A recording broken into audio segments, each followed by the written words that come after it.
시청자 여러분 안녕하십니까? 행복한 미래를 여는 방송 복지TV 뉴스입니다. 전국의 장애계 단체가 연대해 결성한 장애 등급제, 부양 의무제 폐지 공동행동. 공동행동은 두 제도의 폐지를 촉구하며 서울 광화문 역사에서 농성을 진행하고 있는데요. 농성 3주년을 맞아 결의대회가 열렸습니다. 정유림 기자입니다.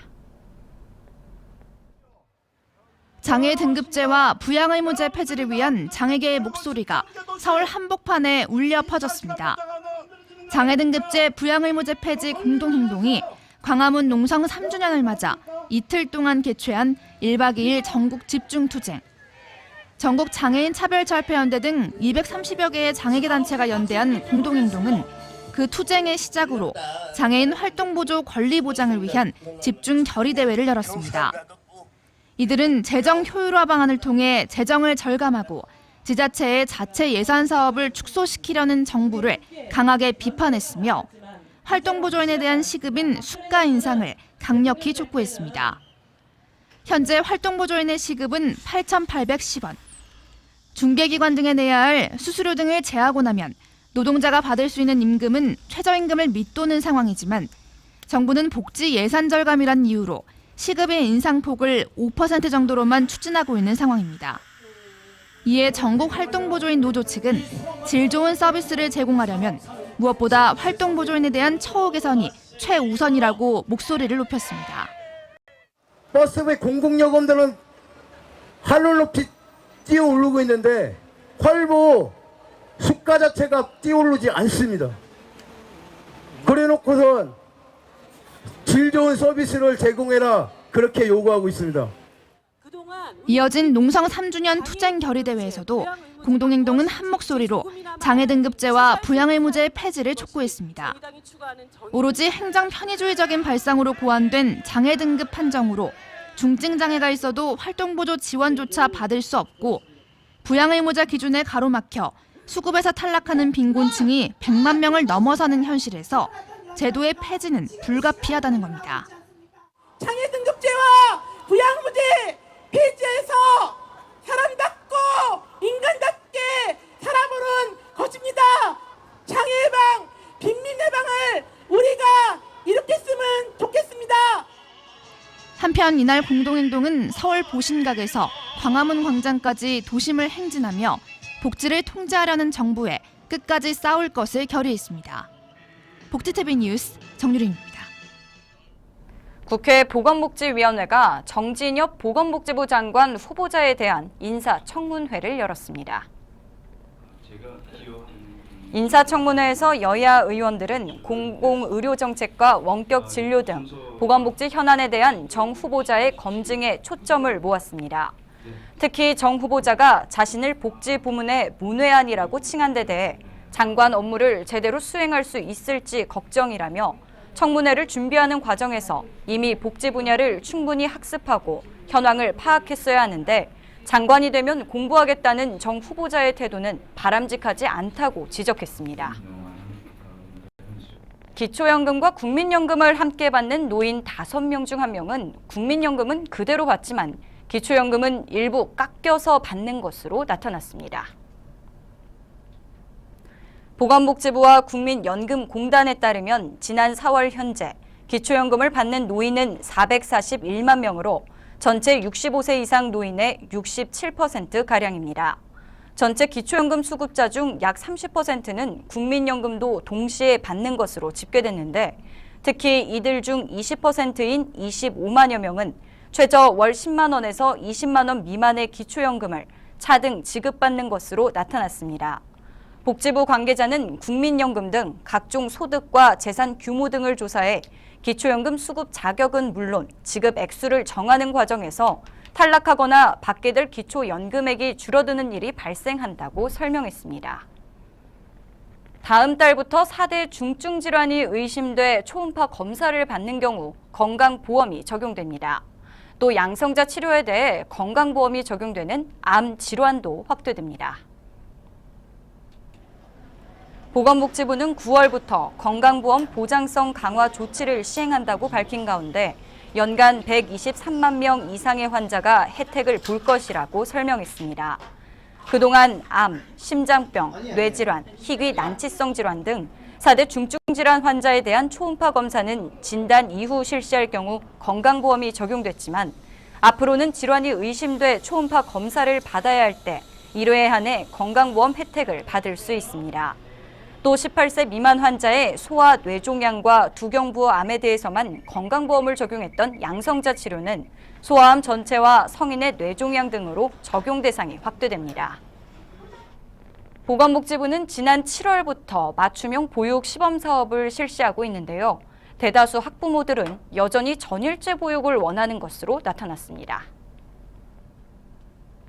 복지부에 따르면 현재 시범 사업이 실시 중인 3개의 지방자치단체에서 하루 12시간 보육을 제공하는 종일형과 6시간에서 8시간의 보육을 제공하는 맞춤형 중 신청을 받은 결과 8,000명의 지원자 중 90% 이상이 종일형을 신청한 것으로 나타났습니다. 특히 복지부는 맞춤형을 선택하는 경우 보조금 지급 등의 혜택을 제공했지만 종일형에 대한 선호가 높은 것으로 나타났다며 이에 따라 9월까지 시범 사업을 진행한 결과를 토대로 종합적인 개선 방안을 모색한다는 방침입니다. 경기도 분당의 한 복지관에서 매달 한 번씩 특별한 콘서트가 열리고 있습니다. 세상을 바꾸는 시간 60분이라는 토크 콘서트인데요. 박정인 기자가 다녀왔습니다.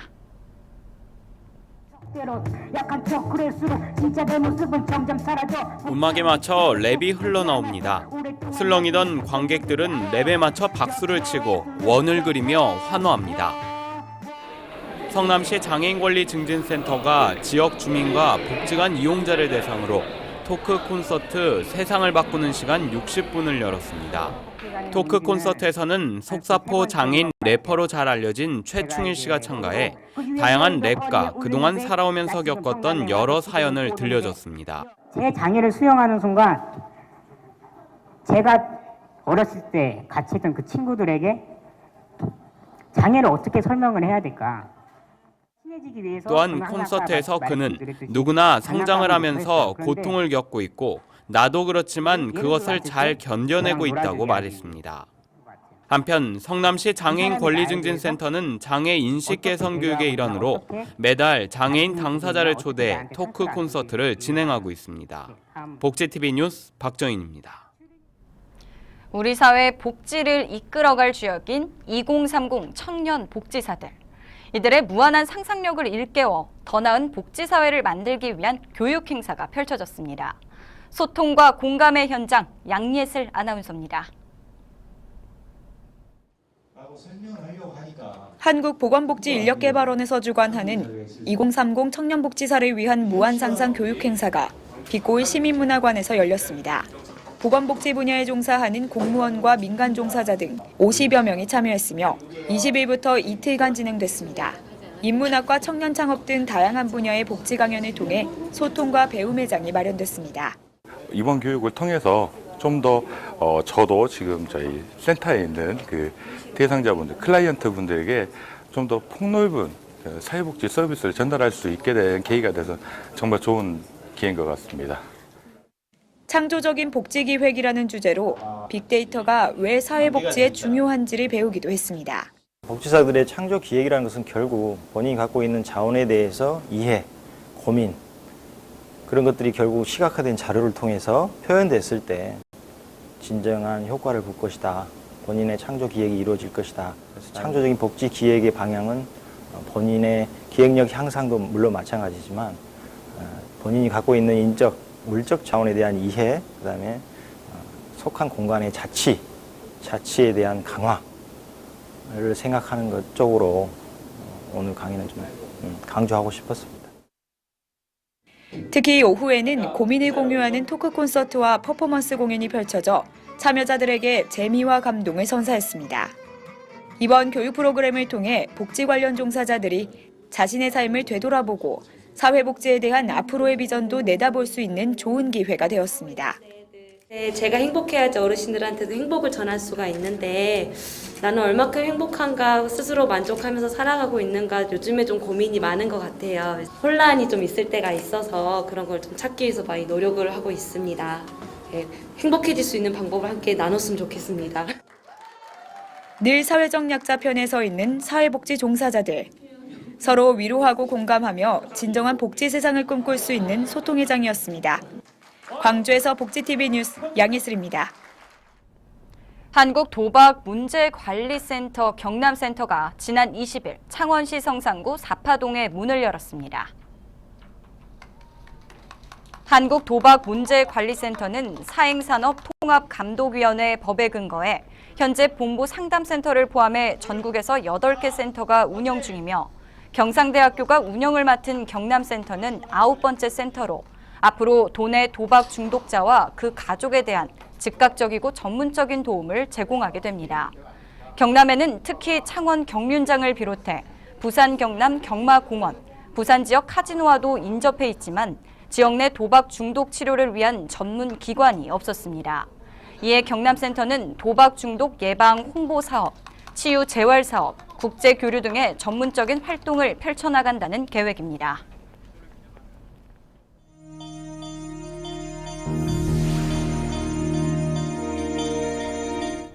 이어서 간추린 뉴스를 전해드립니다.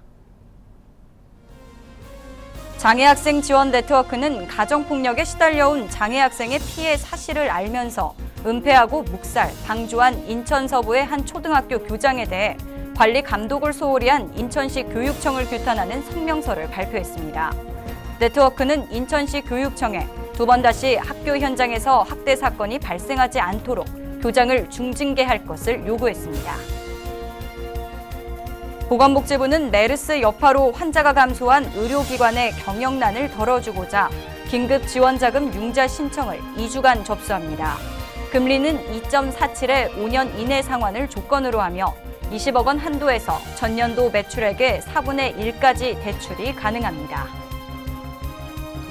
대구 청각 언어장애인 복지관이 재과 제빵 직업훈련에 참가할 청각 또는 언어장애인 훈련생을 오는 31일까지 모집합니다.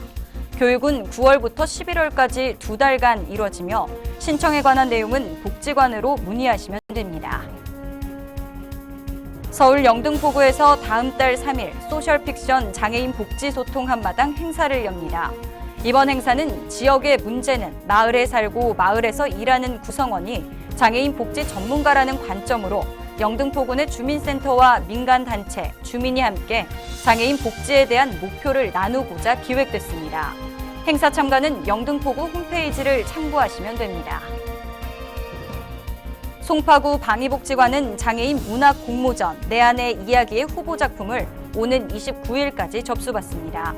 공모전 주제는 자유 주제로 운문과 산문 부문의 작품을 접수하며 응모 자격은 서울과 경기 지역에 거주하는 장애인입니다. 강남장애인복지관은 2015 장애아동 미술작품 전시회를 오는 27일까지 서울 강남구민회관 홍보 전시실에서 개최합니다. 이번 전시회에는 복지관에서 실시 중인 미술 교육 프로그램에 참여한 장애 어린이와 청소년들의 작품 총 61점이 전시됩니다.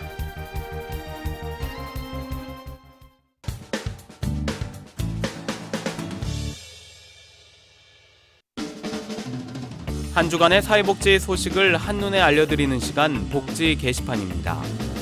삼전복지관에서는 초등학교 대상 장애 인식 개선 프로그램 또랑또랑 대학생 서브터즈 2기를 모집합니다.